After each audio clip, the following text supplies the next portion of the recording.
ప్రభునందు కూడి వచ్చిన మీ అందరికీ మరొకసారి వందనాలు తెలియజేస్తూ ఉన్నాను.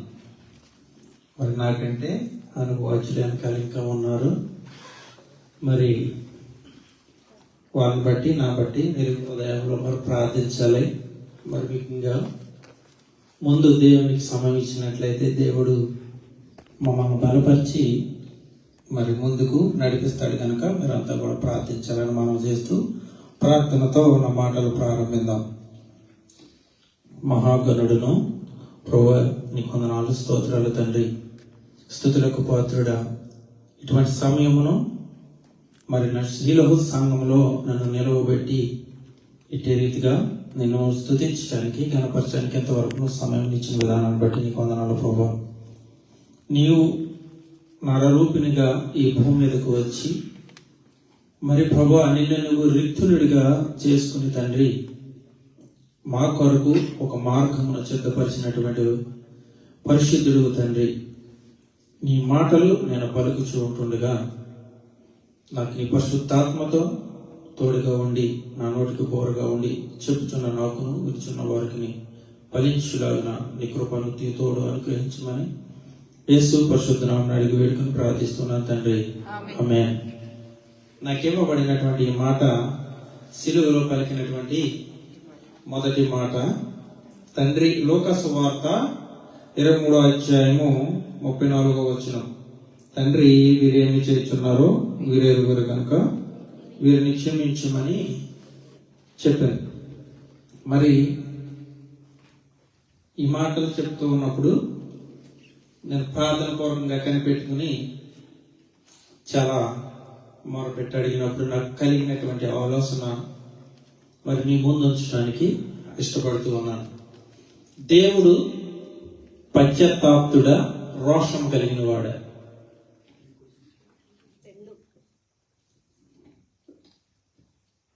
పశ్చాత్తాప్తుడు ఎలాగైనాడు, రోషము కలిగిన వాడని లేఖనాలు తెలియపరుస్తున్నాయి. దేవుడు సంఖ్యాకాండము 23:19 లాస్ట్ వచనంలో ఉంటది. దేవుడు మానవుడు కాడు పశ్చాత్తాపపడుటకు.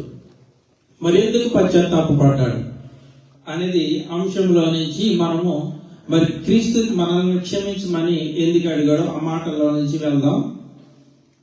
మరి అదే సమూయేలు గ్రంథంలో వ్రాయబడి ఉంటది 5:11లో యెహోవా వాక్కు సమూయేలుకు ప్రత్యక్షమై ఏం చెప్పింది? సౌలు ఆజ్ఞను గైకొనందున తనని రాజుగా నియమించినందుకు మరి పశ్చాత్తాపడినట్టు లేఖనం తెలియపరుస్తూ ఉన్నది. మరి ఇదే విషయానికి వస్తే దేవుడు మరి ద్వితీయోపదేశకాండం 4:22 దేవుడైన యెహోవా దహించు అగ్నియు రోషము కలిగిన దేవుడై ఉన్నాడు. మరి రోషం కలిగినటువంటి దేవుడు, భయంకరుడైనటువంటి రూపం లేనటువంటి ఈ దేవుడు మరి మానవుడికి ఎందుకు అవకాశం ఇస్తూ వస్తూ ఉన్నాడు అనేదే నా ప్రశ్న. నాలో నుంచి హృదయం నుంచి రేగినటువంటి ఈ ప్రశ్న నన్ను ఎక్కడెక్కడికో తీసుకెళ్ళిపోయింది. మరి అక్కడ దాకా వెళ్ళను కానీ ఒక అరగంటలో ముగించేస్తాను.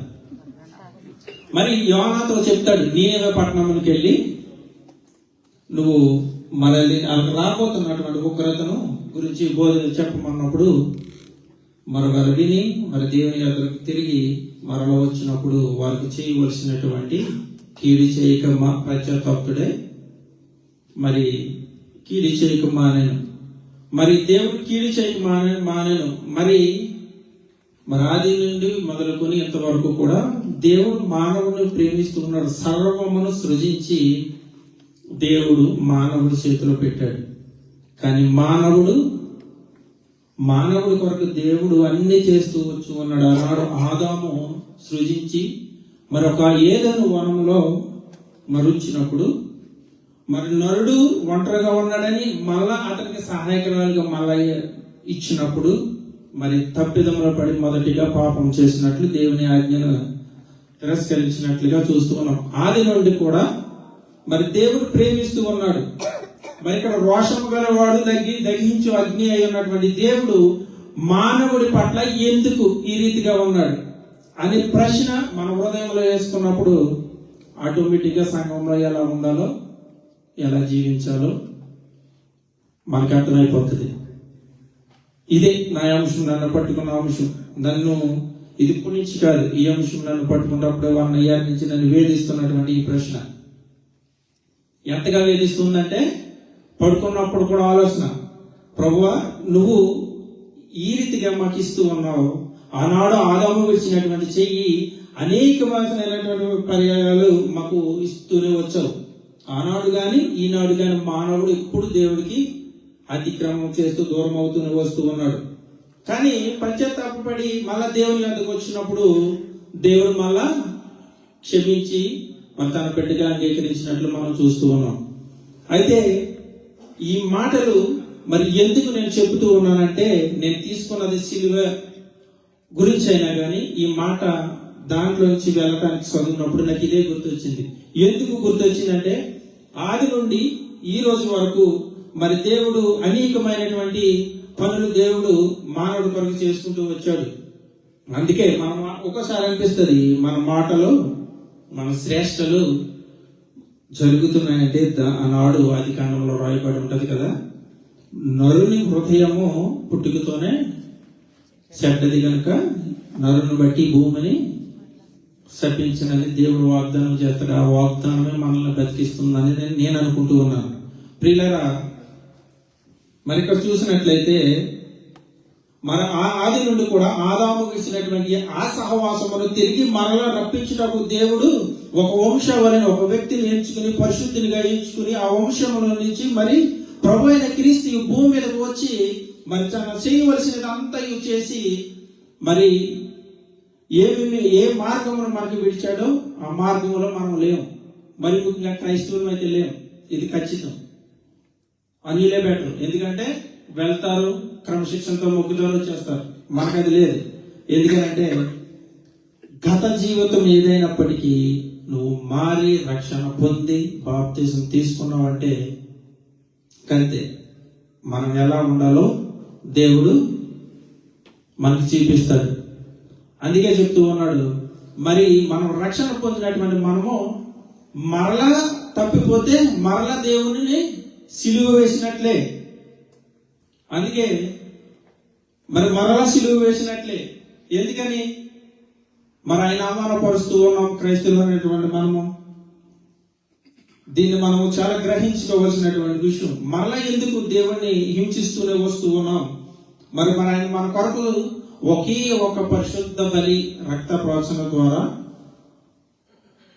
ఇంతకు ముందు రాబోయే కాలం వరకు కూడా మరి ఒక్క బలిని అర్పించి మరి ఆనాడు ఆదాము విడిచిన సహవాసం మరలా తిరిగి మానవుడుకు తిరిగి ఇప్పించుటకు క్రీస్తు వచ్చి ఒక మార్గంలో సిద్ధపరిచినటువంటి ఆ మార్గంలో మనం ఎందుకు ఉండలేకపోతూ ఉన్నాం అనే దాన్ని మనం ప్రశ్న వేసుకుని మరి ఉండాలి. మరి దేవుడు ఎంత తను రిక్తునుడిగా చేసుకున్నాడు. అందుకే పేతురుతో అంటాడు కదా,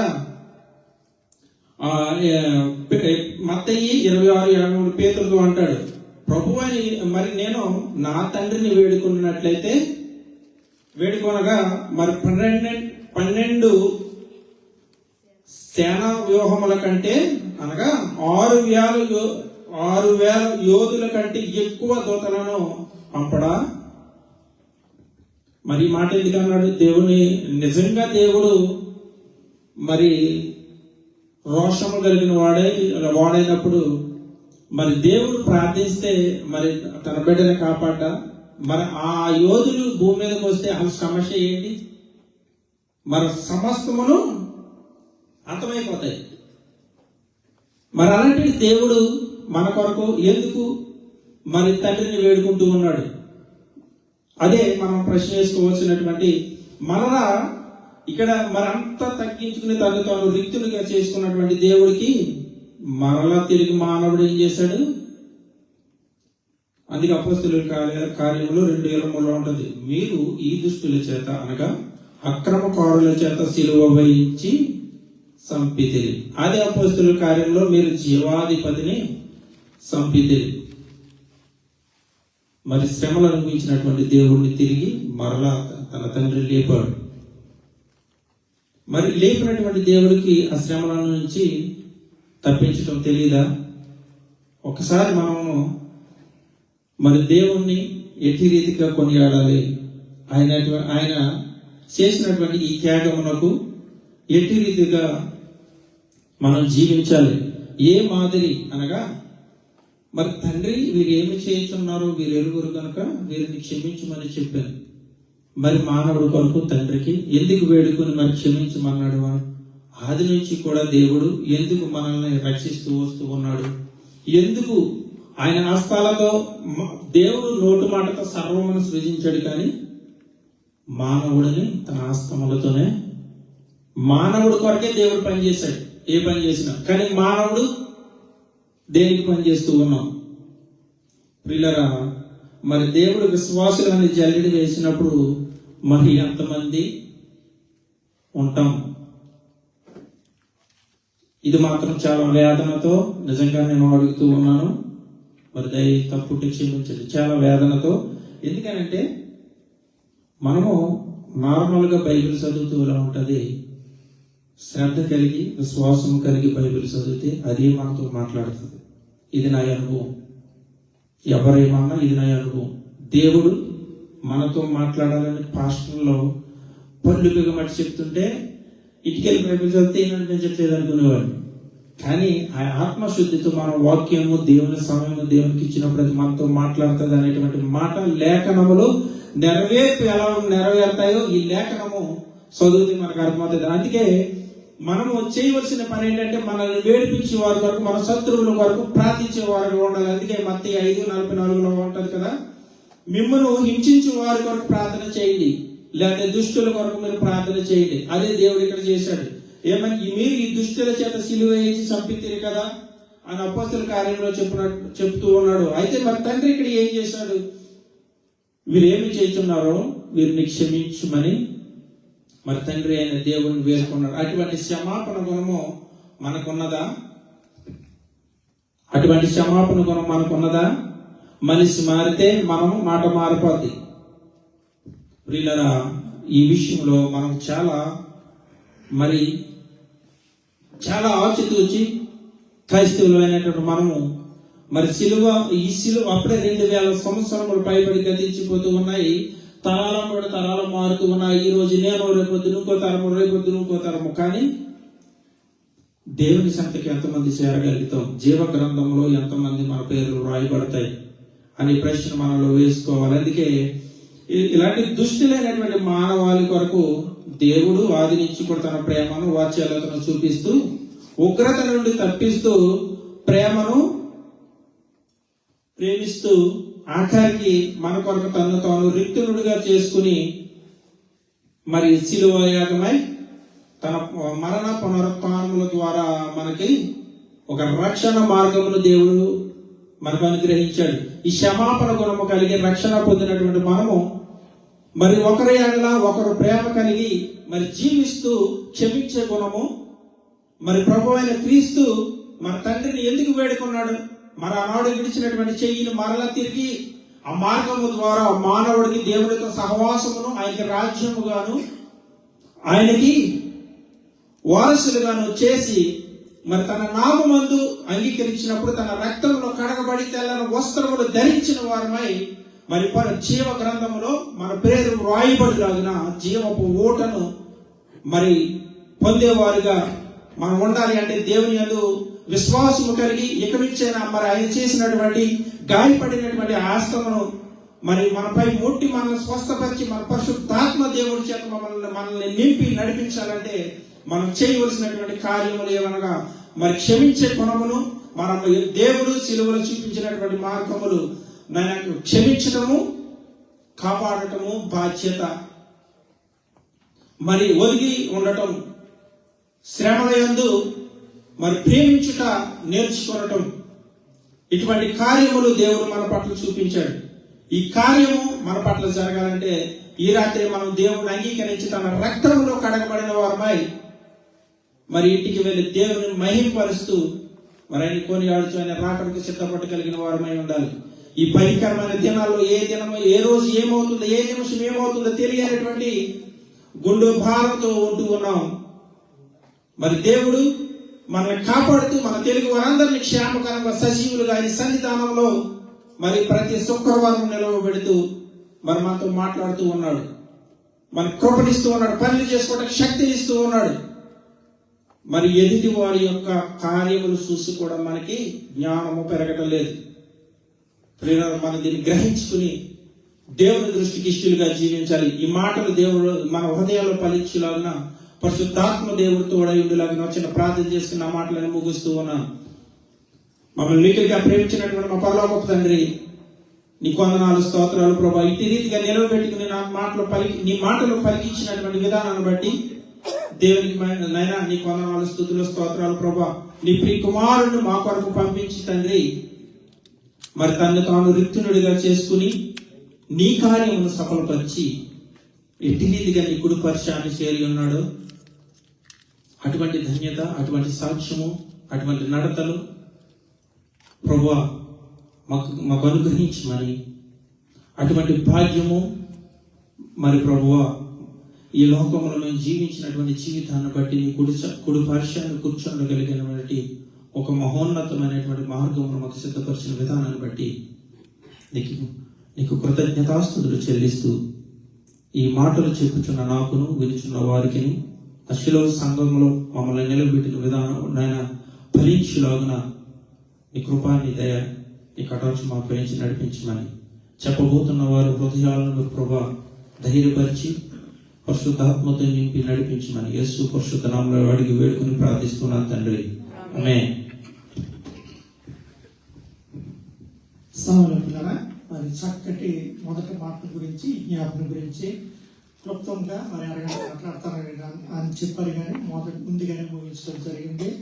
ఎంతో అమూల్యమైన మాటలు ప్రభువైన యేసుక్రీస్తు వారు మరి పలికినటువంటి మొదటి మాట, మరి మనం ఏం చేయాలంటే శత్రువును మనం ప్రేమించాలి, యేసేవలే మనల్ని హింసించే వారి కొరకు మనం ప్రార్థన చేయాలి. అదే ప్రభు వారు చేశారు. అప్పుడు మనం ఏం కోరుకుంటాం అంటే నరకం నుండి తప్పించబడి ఆయనతో నిత్యం ఉంటాము, మరి అలాగే ఆ యొక్క రాజ్యంలో మనం ప్రవేశించగలము. అట్లందరూ బట్టి దేవుని స్తుతిస్తూ రాజుగారికి ప్రత్యేక వందనాలు తెలియజేస్తున్నాను. అలాగే ఈ మాట కొరకు ప్రార్థించినటువంటి మరి సహోదరి స్వప్న గారికి కూడా మరి ప్రత్యేక వందనాలు తెలియజేస్తున్నాము.